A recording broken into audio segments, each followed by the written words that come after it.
Okay, so here two waves are superimposed. First wave is of amplitude a1, second wave is of amplitude a2, and the phase, the angle ka difference, phase difference between these two waves is what? Phi. So when these two waves are superimposed, a new wave is formed. Equation of first wave is what? A1 sin omega t. Equation of second wave is A2 sin omega t plus phi. This phi is the phase difference, जो दोनों के बीच में angle में difference है. So when these two waves are superimposed, we are getting a new wave. Because these two are sinusoidal, दोनों sign की wave थी तो रिजल्ट भी एक साइन वाली वेव ही रहेगी. अगर दोनों कॉस की होती तो रिजल्ट भी कॉस की होती. So we are getting a new wave with new amplitude, that are. अब आर जरूर नहीं कि कंस्ट्रक्टिव आर कुछ भी हो सकता है, बहुत बढ़ भी सकता है, बहुत घट भी सकता है. That it depends on the phase. तो R sine omega t plus delta, that new wave is form. New wave is form with new amplitude and new phase. So R is the new amplitude of the wave and delta is the phase. Because amplitude is a vector quantity, so whenever you have to find the resultant of two vector, whenever you are adding two vectors, so we can use that same formula, parallelogram law. So what you can write? A1 square plus A2 square plus 2A1 A2 cos theta हम use करते थे. हमारा formula वही था ना, p square plus q square plus 2pq cos theta. तो here we are not, I am not going to write theta because इनके बीच में जो एंगल है that is phi. So this is what the resultant amplitude का formula. अब देखो, अगर suppose करो इफ डेल्टा फाई, जो फाई की वैल्यू है वो 0 हो, 2 पाई हो, लाइक दैट, तो यहाँ पे 0 पुट करोगे तो cos 0 क्या दे देगा? 1. So what you will get? Root of a1 square plus a2 square plus 2a2. ये आ जाएगा a1 प्लस a2 का होल स्क्वायर और रूट से बाहर निकल के a1 प्लस a2 आ जाएगा. It means if you are taking phase which is satisfying the condition of constructive interference, तो हमारा r मैक्सिमम होता है. Maximum amplitude we are going to get, that is a1 plus a2. अब जरा इसी फॉर्मूले देखो, फाई की जगह पाई पुट कर दो, 3 पाई पुट कर दो, 5 pi, like that, 7 pi, odd multiple of pi. तो ये किसके लिए कंडीशन था? डिस्ट्रक्टिव वाले के लिए. अब cos पाई अगर पुट करोगे तो cos पाई इज -1, तो यहाँ पे हमारा क्या आ जाएगा? r minimum. Because what you are going to get? a1 square plus a2 square minus 2a1 a2, because cos 180 degree is what? -1. if you are putting -1 here, ये नेगेटिव हो जाएगा. तो this is a1 minus a2 का whole square. So this is root of a1 minus a2 का whole square. So what resultant amplitude we are going to get? a1 minus a2. तो ये हमारा same phase में है, तो constructive, when both the waves are in the same phase, resultant amplitude increases because both waves are performing constructive interference. Here, if both the waves are in opposite phase, so waves are performing destructive interference. That's why resultant amplitude decreases. अब एक बात और है कि क्या जरूरी है क्या कि एंगल का डिफरेंस या तो 0 हो या तो पाई हो? पाई बाय 2 भी हो सकता है, पाई बाय 3, पाई बाय 6, कुछ भी रैंडम एंगल हो सकता है. तो जब रैंडम एंगल हो जाएगा तो हमारे पास एक बड़ा वाला फॉर्मूला तो है ही ना. अगर सपोज करो फेज डिफरेंस पाई बाय 3 है तो यूज पाई बाय 3 है. If phase difference is pi by 2 तो यूज पाई बाय 2. ये दो तो स्पेशल केसेस हैं जब कंप्लीट कंस्ट्रक्टिव होगा या जब ये डिस्ट्रक्टिव होगा. अब उनके बीच में कोई एंगल है, जैसे मान लो दो वेव्स मैंने बताया, दो वेव्स में 0 डिग्री है तो ठीक है कंस्ट्रक्टिव, 180 है तो डिस्ट्रक्टिव. तो क्या जरूरी है क्या कि 0 और 180 बने? 60 भी तो हो सकता है ना, 60 डिग्री का भी फेज डिफरेंस हो सकता है. तो 60 डिग्री का होगा तो उसका हम कोई रिजल्ट स्पेशल केस नहीं है, यहाँ पे पुट कर दो 60 and you will get the result. अब जैसे मान लो 90 होता, if suppose phase difference between two wave, दो वेव्स के बीच में जो एंगल है वो 90 डिग्री है, थर्ड केस. अगर फाई की वैल्यू मैं पाई बाय 2 पुट करता हूं तो अगर if phase difference is 90, cos 90 is 0, तो ये थर्ड टर्म पूरा खत्म हो जाएगा. What you will get? Just root of r की value will get root of a1 square plus a2 square. So this way you can get the result. So this is the formula, a1 square plus a2 square plus 2a1 a2 cos phi. On the basis of phase difference you can decide whether waves are performing constructive interference or destructive interference. अब मैं एक दो example करके दिखाता हूं जहां से आपको क्लियर हो जाएगा कि किस केस में वेव्स कंस्ट्रक्टिव हो रहे हैं, किस केस में वेव्स डिस्ट्रक्टिव.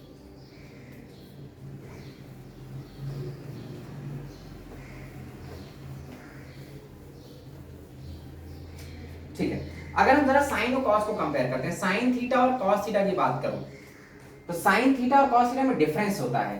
साइन बेचारा 0 से स्टार्ट लेता है, वो 0 से स्टार्ट लेगा फिर मैक्सिमम पे जाएगा, लेकिन कॉस का प्रॉपर्टी क्या है? कॉस 0 पे ही मैक्सिमम होता है. So that is the difference between sine theta and cos theta. Sine theta 90 angle पे, साइन 90 की वैल्यू 1 होती है और कॉस 0 ही 1 होता है. मतलब साइन 90 एंगल के बाद जिस वैल्यू को अचीव करता है कॉस वहां से स्टार्ट ही ले रहा है, तो कॉस लीड करता है साइन को. मतलब साइन 90 डिग्री के बाद 1 हुआ लेकिन कॉस 1 से ही स्टार्ट लिया, मतलब कॉस ऑलरेडी साइन से 90 डिग्री आगे चल रहा है.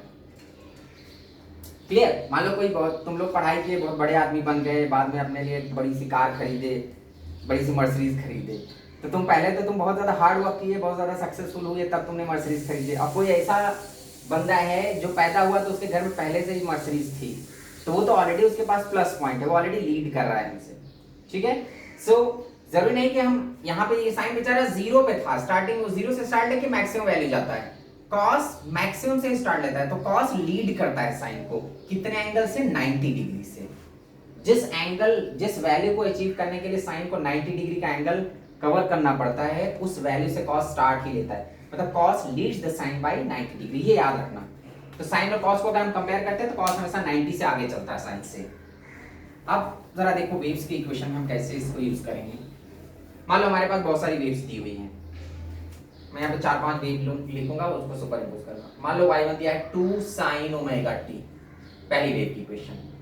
y2 दिया है 4 cos omega t, y3 third wave that is 2 sin omega t plus pi by 2, y4 fourth equation is 3 sin omega t plus pi, y5 fifth equation 4 cos omega t minus pi by 2, sixth equation 3 cos omega t plus pi by 2, और seventh equation, चलो इतना ही, 6 equation मैंने लिख दिया है, सारी equation दिख रहे हैं हमको, ठीक है। There are 6 equations, y1 y2 y3 y4 y5 y6, तुमको कुछ भी पूछ सकता है, बोलेगा कि ऐड करो 1 और 3 को ऐड करो, find the resultant amplitude when 1 and 3 are superimposed, मतलब फर्स्ट वेव अगर थर्ड के साथ ऐड होती है तो कितना एम्पलीट्यूड होगा। ऐड करो 1 को 4 के साथ, ऐड करो 1 को 5 के साथ, 1 को 6 के साथ, हमको एम्पलीट्यूड देखना है। अब कैसे पता करेंगे कि वो कंस्ट्रक्टिव होंगे या डिस्ट्रक्टिव, ये इक्वेशन देख के ऐसे तो बताएगा नहीं, हमको चेक करना होगा इनके फेज को। फेज ही बताता है कि वेव्स कंस्ट्रक्टिव होने वाली हैं या डिस्ट्रक्टिव होने वाली हैं, या फिर उनमें कुछ रैंडम फेज डिफरेंस है। अब पहले हम सबका फेज देख लेते हैं, जो वेव इक्वेशन दिया पहले उसके फेज को निकालो। पहला वाला साइन थीटा है, तो मैंने पहले बताया साइन बेचारा 0 से स्टार्ट होता है, तो 0 पे है। दूसरा वाला वेव इक्वेशन मैंने क्या लिखा है? cos ओमेगा t, सो cos लिखा है मतलब वो 90 आगे एक्स्ट्रा है, तो इसका फेज कहां पे है? 90 पे। मतलब यहाँ पे देखो एंगल देख रहे थे ना, तो एंगल देख के नहीं मालूम चल रहा है, एंगल देख के ये भी ओमेगा टी, ये भी ओमेगा टी, तो तुमको क्या लगेगा कि दोनों सेम फेज में है। एंगल से तो लग रहा है कि दोनों सेम फेज में, लेकिन अगर फंक्शन को हम देखते हैं तो ये साइन है, ये कॉस है, ठीक है। तो फंक्शन बता दे रहा है भाई ये आगे चला है, ये पीछे नहीं है, ठीक है। कोई लड़का बहुत पढ़ता है और कॉलेज में टॉप कर रहा है वो, और अगर उसको, और मुकेश अंबानी का बेटा फेल हो गया कॉलेज में, तो कोई पूछेगा कि कौन ज्यादा सक्सेसफुल है। एक को आया 99%, और मुकेश अंबानी का मोटू फेल हो गया, 31% लेके फेल हो गया। अगर कोई पूछता है कौन ज्यादा सक्सेसफुल है, तो ये भाई ऑलरेडी इसके पास इतनी बड़ी प्रॉपर्टी है, तो इसका में तो कोई क्वालिटी नहीं है, लेकिन इसका जो फंक्शन है, जो इसके बाप है, उसके पास इतनी ज्यादा प्रॉपर्टी है कि ये कुछ भी करेगा, बहुत बड़ा डॉक्टर बनेगा, बहुत बड़ा इंजीनियर बनेगा, तो भी इससे आगे नहीं निकल पाएगा। तो यहाँ पे वही है कि एंगल को देख के लग रहा है कि मार्क्स को देख के तो लग रहा था ये पीछे है, लेकिन अगर उसका फंक्शन देखोगे, उसके बाप की प्रॉपर्टी देखोगे, तो लगा ये बहुत आगे है, ये डॉक्टर इंजीनियर कितना भी कमाएगा उसके बराबर नहीं हो पाएगा। तो यहाँ पे देखो एंगल देख के नहीं मालूम चलेगा, बिकॉज एंगल तो दोनों का ही सेम है, ओमेगा टी तो लग रहा है सेम ही है, लेकिन साइन कॉस को देखोगे लगेगा ये इसका फंक्शन बेचारा 0 वाला है, उसका फंक्शन 90 वाला है, मतलब ये ऑलरेडी 90 से लीड कर रहा है। तो हमको फंक्शन और एंगल दोनों देखना पड़ेगा, then only you can decide what is the exact phase of that wave. चलो थर्ड वेव में आओ। थर्ड वेव क्या है? Sine omega t plus pi by 2। अब omega t plus pi by 2 है, तो यहाँ पे देखो है तो ये साइन, मतलब टेक्नोमेट्रिकली तो वो 0 पे था बेचारा, लेकिन आगे एंगल में 90 ऐड है, मतलब उसने पढ़ाई लिखाई किया, वो सक्सेसफुल हुआ, 90 डिग्री आगे चला गया है वो, तो ये भी कितने पे है? 90। नेक्स्ट वाला साइन है, यहाँ टेक्नोमेट्रिकली तो 0 दिखाई दे रहा है, आगे देख रहे हैं तो 180 क्या एक्स्ट्रा एंगल है, मतलब ये कहां पे है? 180 पे। इसको देखो टेक्नोमेट्रिकली ये दिखाई दे रहा है कि आगे cos है, तो cos मतलब 90 आगे चला था, लेकिन आगे एंगल देखो, एंगल में वो लैग कर गया, पीछे आ रहा है, 90 डिग्री बैक कर गया वो। तो टेक्नोमेट्रिकली अगर हम देख रहे थे, टेक्नोमेट्रिक फंक्शन से देख रहे थे तो 90 लीड कर रहा था, लेकिन आगे जाके वो 90 लैग कर गया, मतलब लौट के आ गया 0 पे। कोई बहुत बड़ा मुकेश अंबानी का बेटा पूरा बिजनेस डुबा दिया, तो 0 पे आ गया फिर से। तो यहाँ पे क्या ये कॉस है तो 90 से लीड कर रहा था, लेकिन आगे जाके क्या रहा है, वो एंगल में लैग कर गया 90 से, तो इट इज एट 0। इसमें देखो कॉस है 90 से लीड कर रहा है, आगे देख रहे हो तो फिर से 90 लीड किया, मतलब बिजनेसमैन था आगे और बिजनेस को बढ़ाया आपने। तो पहले से 90 लीड करा था, आगे फिर से 90 लीड करा, तो टोटल 180 लीड कर गया वो। So this is what the phase. सबके फेज मैंने लिख लिया। अब मैं एम्पलीट्यूड को ऐड करना स्टार्ट करूंगा। 1 और 3 को कंपेयर करो, because you have to find जो, चलो 1 2 को ही क्यों छोड़ देते हैं, उसको भी ले लेते हैं। यहाँ पे 1 3 अपन लेंगे, यहाँ पे 1 2 ले लो। मैं 2 वाला भी सोचेगा, मेरे को आईडी नहीं है। चलो ठीक, तो फर्स्ट और सेकंड को मुझे ऐड करना है। You have to find the resultant amplitude when first and second waves are superimposed. तो देखो फर्स्ट वाला कहां पे है 0 पे, और सेकंड वाला कहां पे 90 के। तो इनमें फेज डिफरेंस कितने का है, दोनों के एंगल का डिफरेंस कितना है 90। तो इसका एम्पलीट्यूड क्या होगा, रूट ऑफ a स्क्वायर मतलब 2 का स्क्वायर 4 प्लस 4 का square 16 plus 2 into 2 into 4 cos 90 the phase difference. तो ये थर्ड टर्म तो गया, ये बचेगा क्या अपना रूट ऑफ 20। फर्स्ट और थर्ड को देखो, फर्स्ट एंड थर्ड, फर्स्ट वाला 0 पे है, थर्ड वाला 90 पे, तो इनमें भी 90 का एक फेज डिफरेंस है। तो क्या हो जाएगा 2 का स्क्वायर 4 प्लस 2 का स्क्वायर 4 प्लस थर्ड टर्म तो 0 जाने वाला, बिकॉज़ cos 90 वैसे भी 0 हो जाएगा, तो रूट ऑफ 8। फर्स्ट और 4 को देखो, फर्स्ट वाला 0 पे है, 4 वाला 180 पे है। सो 180 मतलब एक दूसरे के दुश्मन हो गए हैं। मैंने बताया था ना कि जब 0 रहेंगे तो समझ लो ऐड हो जाएंगे डायरेक्टली, 180 रहेगा तो सब्ट्रैक्ट कर देने का। कुछ रैंडम 90 60 मिल रहा है तो फिर हम ये बड़े वाले फॉर्मूले पे जाएंगे। 1 4 देख लो, 1 4 1 वाला कहां पे है 0 पे, और 4 वाला कहां पे है 180 डिग्री, मतलब एक दूसरे के अपोजिट हैं। तो इसका एम्पलीट्यूड क्या हो जाएगा 2 - 3। इस वाले से निकालोगे तो भी आएगा, मैंने मॉड लगा दिया है बिकॉज जो रिजल्ट आएगा ना +-1 वो दोनों होता है, ये वेव है। तो वेव में ऐसा नहीं कि ऊपर ही चलेगी, ऊपर नीचे फ्लक्चुएट होती रहेगी। तो इनमें जो बच रहा है, जो नई वेव बच रही है उसका एम्पलीट्यूड 1 बचा, तो ऐसा नहीं +1 ही होगा, इसलिए मॉड लगा दिया, मतलब +1 -1 में फ्लक्चुएट होते हुए जाएगी वेव्स। 1 5 को कंपेयर करो, 1 वाला 0 पे है और 5 वाला कहां पे 0 पे, इट मींस वो दोनों दोस्त हैं, उसका भी 0 इसका भी 0, तो दोनों सेम फेज में है। तो सेम फेज में क्या करो ऐड कर दो, 2 + 4, ये भी क्या होगा +-6 होता जाएगा, मतलब इसका जो एम्पलीट्यूड आएगा 6, जो नई वेव बनेगी उसका एम्पलीट्यूड 6 आएगा, +6 -6 में वो फ्लक्चुएट होते हुए जाएगा। 1 से 1 6 कंपेयर करो, 1 वाला 0 पे है और 6 वाला कहां पे 180 डिग्री, मतलब दुश्मन है दोनों, 180 डिग्री का फेज डिफरेंस। तो दुश्मन है तो माइनस सब्ट्रैक्ट कर दो, तो 2 - 3, ये भी जो रिजल्ट आएगा +-1 पे एम्पलीट्यूड उसका फ्लक्चुएट होता जाएगा। यहाँ पे भी जो एम्पलीट्यूड आ रहा था ना √20 √8, ऐसा नहीं +√8 रहेगा, वो +√8 -√8 वो वेव फ्लक्चुएट होते हुए जाएगी, इसलिए यहाँ पे मॉड में लेते हैं एम्पलीट्यूड को। अब चलिए ये हमारे वेव साइड हो गए। मैं और एक दो एग्जांपल ले लेता हूँ। मान लो अगर हम ऐड करते हैं, आगे मैं ऐड कर दे रहा हूँ, 1 की कहानी तो खत्म होगी, चलो 2 3 देख लो, यहीं पे कर देता हूँ 2 3। If R superimposing second and third wave को, तो सेकंड कहां पे है 90 पे और थर्ड भी 90 पे है, so both are at 90 degree. तो 90 90 है मतलब दोनों सेम फेज में है, कोई फेज डिफरेंस है नहीं, जितना सेकंड का फेज है उतना ही थर्ड का भी फेज है, तो सेम फेज है, तो मतलब ऐड कर दो तो कितना हो जाएगा 4 + 2, ये भी 6 हो जाएगा। 2 4 को ले लो, 2 4, 2 वाला 90 पे है, 4 वाला 180 पे है, so what is the difference, 90 और 180 में डिफरेंस कितने का है 90 का। तो वही फिर रूट वाला फॉर्मूला यूज करो, √4² + 3², तो 16 + 9 which is √25 और 5 आ जाएगा। If you are adding 2 and 5, 2 5 को मैं ऐड करता हूँ, so 2 5 को ऐड किया तो आप देख लो 90 पे है, सेकंड वाला 90 पे और 5 वाला 0 पे है बेचारा, तो 90 और 0 में डिफरेंस कितने आ जाएगा 90, एक 90 पे एक 0 पे है, तो दोनों के एंगल में जो डिफरेंस है दैट इज 90, इसका 4 है इसका 4 है, तो क्या हो जाएगा √16 + 16। So this way, on the basis of phase difference, you can decide whether waves are performing constructive interference or waves are performing destructive interference। ये तो कहानी हो गई जब इक्वेशन दिया रहेगा। कभी कभी क्या होता है जरूर नहीं हमेशा इक्वेशन ही दिया रहे, वो बता देंगे ये लाइट सोर्स है वो लाइट, ये बल्ब है वो बल्ब है, बल्ब ही दे दे, तुमको बल्ब दिया हुआ है, इक्वेशन दिया ही नहीं है, तब हम कैसे डिसाइड करेंगे कि उनमें क्या होगा कंस्ट्रक्टिव या डिस्ट्रक्टिव।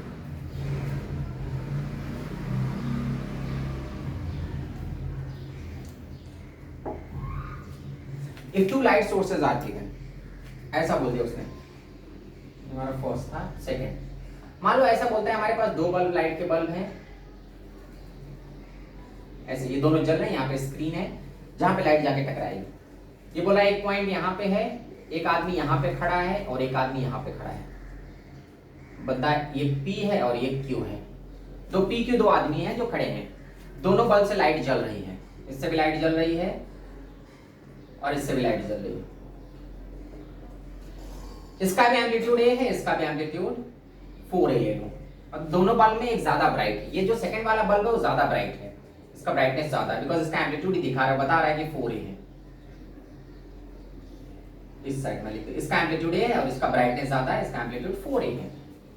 जो दोनों बल्ब जल रहे हैं उसमें दोनों का इंटेंसिटी या लाइट का एम्पलीट्यूड सेम नहीं, एक में ब्राइटनेस कम है, एक में ब्राइटनेस ज्यादा है। वो पहले गए P के फेस पे हिट करते हैं और ये बता रहा है कि P एकदम सेंटर पे है, मतलब यहाँ पे जो फेस दिया है वो 0 है, और Q पे भी ये दोनों लाइट जाके टकरा रही है।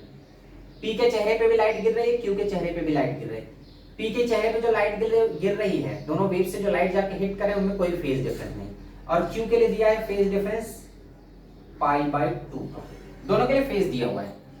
अब देखो अगर मैं P पे रिजल्ट निकालता हूँ, रिजल्ट है एम्पलीट्यूड एट P, तो हमको जरूरत किसकी होती है, एम्पलीट्यूड की, और फेज की इक्वेशन नहीं भी दिया है तो हमको चाहिए भी नहीं, क्योंकि हमको दो चीजें तो मालूम है ना, एम्पलीट्यूड भी मालूम है और फेज भी मालूम है।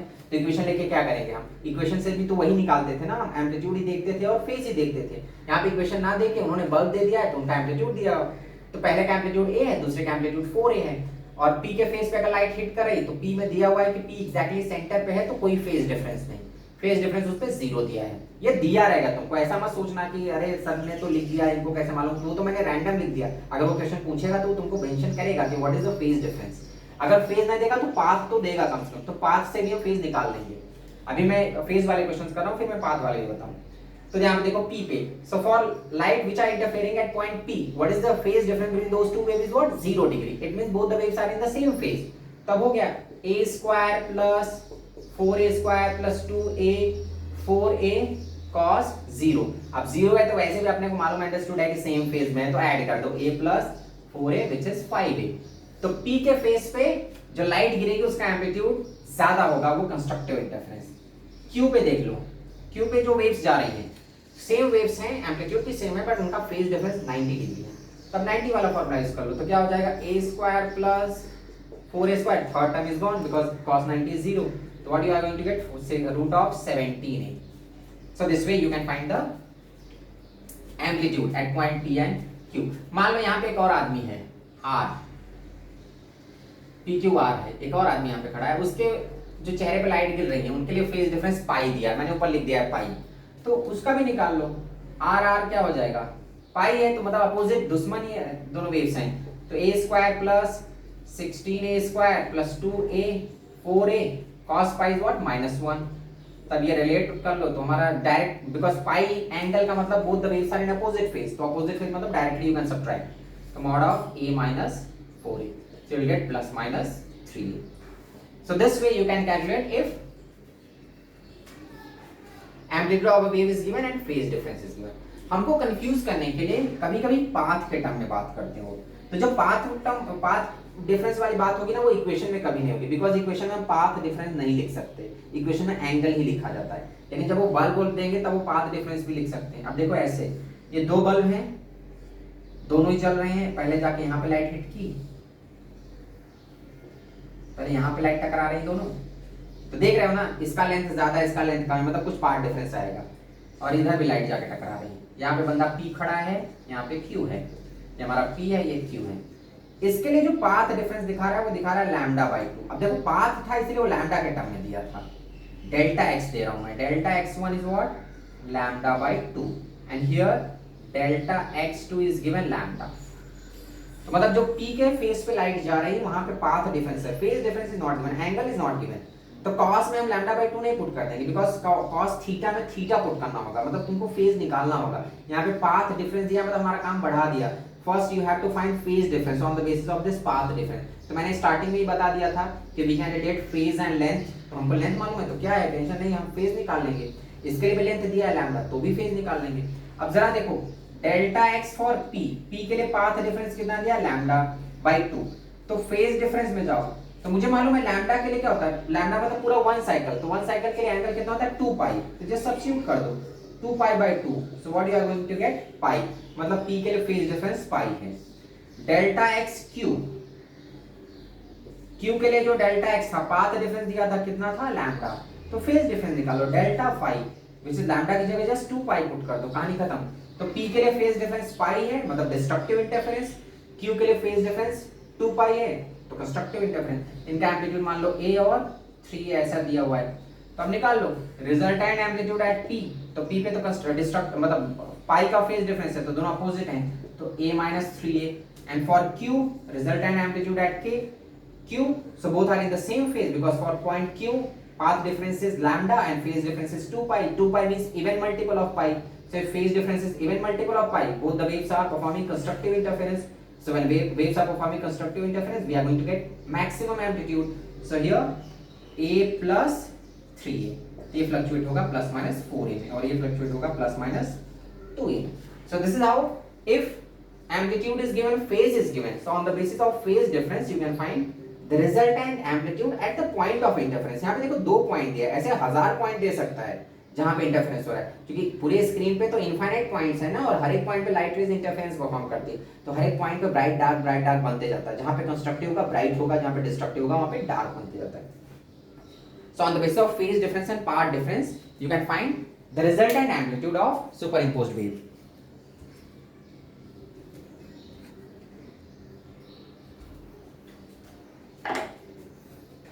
इसका मैं फोटो खींच लेता हूँ.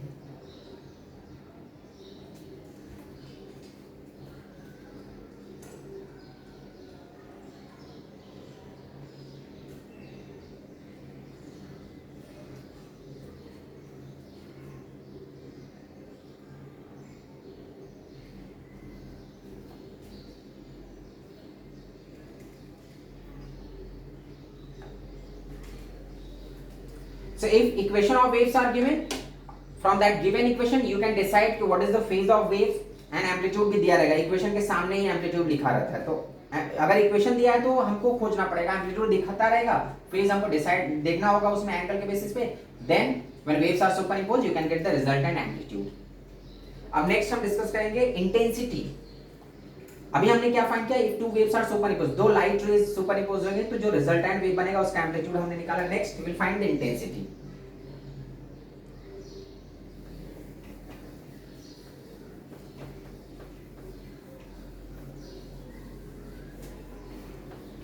सो इंटेंसिटी सिंपल है, जैसा एम्पलीट्यूड होता है उसी के जैसा वो भी निकलता है.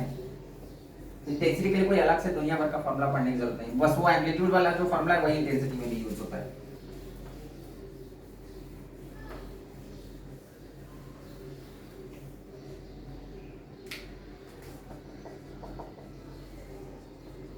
Intensity of a wave.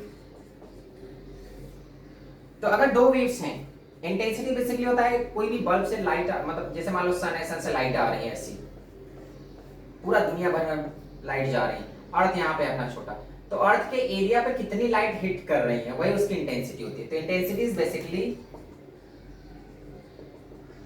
Power upon area. मतलब जो सन से लाइट आ रही है ना अर्थ पे, तो ऐसा नहीं कि सन से जितनी लाइट आ रही है अर्थ पे सारा का सारा लाइट अर्थ पे ही आ रहा है, पूरे सोलर सिस्टम में जा रहा है हमारे, तो अर्थ पे कितना आया, तो अर्थ पे जो लाइट की इंटेंसिटी है that is what power upon area. हम इंसिडेंट पावर को एरिया से डिवाइड कर देते हैं, वही हमारा इंटेंसिटी होता है. जैसे हम बल्ब से दूर खड़े होते हैं, तो अगर बल्ब से दूर खड़े हैं तो हमारे फेस की लाइट की इंटेंसिटी कम होती है. जैसे जैसे बल्ब के क्लोज जाओगे लाइट की इंटेंसिटी बढ़ती जाएगी. तो क्यों बढ़ती जाती है, जैसे बल्ब है, बल्ब से रेज ऐसे निकल रही थी, अब कोई आदमी यहाँ पे है खड़ा हुआ है तो उसमें एक ही रे हिट कर रही, ये यहाँ पे आ जाएगा, तो उस बंदे का एरिया नहीं बदला, बंदे का एरिया तो सेम है, लेकिन वो पास होता जाएगा, तो जो रेज है अभी 2 रेज उसको हिट कर रही है, वो और पास जाएगा तो ज्यादा रेज हिट करती जा रही है. तो यहाँ पे उसकी इंटेंसिटी ज्यादा है, यहाँ पे इंटेंसिटी कम, यहाँ पे और भी कम. So intensity is basically incident power per unit area. इस पर्सन का एरिया तो नहीं बदला, लेकिन यहाँ पे क्या था, पावर कम आ रहा था, एक ही रे आ रही थी, यहाँ पे 2 रे आ रही थी, यहाँ पे ज्यादा रेज आ रही है, तो power increases. When power increases intensity increases. Now, what is the relation between intensity and amplitude? How intensity is related with the amplitude? तो अगर waves हैं तो उनमें amplitude भी होता है, intensity भी होता है. Relation होता है intensity of a wave is directly proportional to square of its amplitude. Amplitude के square के directly proportional होता है intensity. अपने को ये relation याद रखना है. तो amplitude की सारी कहानियों को मालूम है तो intensity की भी कहानी निकाल लेंगे. अब देखो अगर दो waves हैं, यहाँ से लाइट आ रही है, यहाँ से लाइट आ रही है, इसका एम्पलीट्यूड A1 है, फर्स्ट वाले का एम्पलीट्यूड A1 है, सेकंड वाले का एम्पलीट्यूड A2 है, तो इसकी इंटेंसिटी मैं I1 ले रहा हूँ, इसकी इंटेंसिटी I2। एक नई वेव सुपरपोजिशन के बाद एक यहाँ पे इसकी वेव आई, इसकी भी वेव आई, एक नई वेव फॉर्म कर रहे हैं, तो इसका एम्पलीट्यूड R है और इसकी इंटेंसिटी मैं ले लूंगा resultant intensity. It's resultant amplitude is what, जैसे यहाँ पे A1 I1, फर्स्ट वेव का amplitude A1, intensity I1, second wave का amplitude A2, intensity I2, resultant wave is of amplitude R and intensity is what IR। तो हमारे पास relation है। अब जरा देखो इंटेंसिटी को रिलेट कर लो एम्पलीट्यूड से, तो I1 क्या होगा directly proportional to A1 square, I2 क्या होगा directly proportional to A2 square, और IR resultant intensity, so resultant intensity what directly proportional to R square, जो रिजल्टेंट एम्पलीट्यूड है उसका स्क्वायर कर दो। अब R स्क्वायर वाला फार्मूला मालूम है हमको, R square is equal to क्या होता है A1 square plus A2 square plus 2A1 A2 cos phi। बस पुट कर दो, R स्क्वायर की जगह पुट कर सकते हो IR, रिजल्टेंट इंटेंसिटी है ये, is equal to A1 square is I1 is what A1 square, तो यहाँ पे हमारा क्या हो जाएगा I1, जो कांस्टेंट आएगा वो दोनों साइड से कट जाएगा, तो AI1 plus I2 plus 2। Now in place of A1 what you have to put, A1 square था तो हमने रख लिया I1, बट अभी तो अपने पास A1 है यहाँ पे, तो what you have to put root of I1, so 2 root of I1 root of I2 cos phi। This is what the formula which is used to find resultant intensity। If two waves are superimposed, तो intensity और amplitude में relation होता है, intensity is directly proportional to square of amplitude। तो here two waves are superimposed, first wave is of amplitude A1, intensity I1, so relation is what I1 is directly proportional to A1 square। Second wave के लिए I2 is directly proportional to A2 square, and for the resultant wave IR is directly proportional to R square। So now if you are substituting in this R is, because we have the expression of resultant amplitude, R square is equal to A1 square plus A2 square plus 2A1 into cos phi, so you can substitute R square is what resultant intensity, A1 square is first intensity, A2 square is what second intensity plus 2। now in place of A1 you have to put root of I1 root of I2 cos phi, because A1 square था तो I1 रख दिया, अब A1 होगा तो इसको root लेना पड़ेगा, दोनों साइड का रूट लोगे तो इधर I1 रूट I1 हो जाएगा, उधर A आ जाएगा। so that's the formula of resultant intensity, I1 plus I2 plus 2 root of I1 root of I2 cos phi। अब हमको अगर इक्वेशन दिया तो हमसे इंटेंसिटी का भी बात कर सकता है, वो इंटेंसिटी भी पूछ सकता है, तो दो वेव्स अगर सुपर इम्पोज हो रहे हैं तो उनका रिजल्टेंट इंटेंसिटी भी निकाल सकते हैं।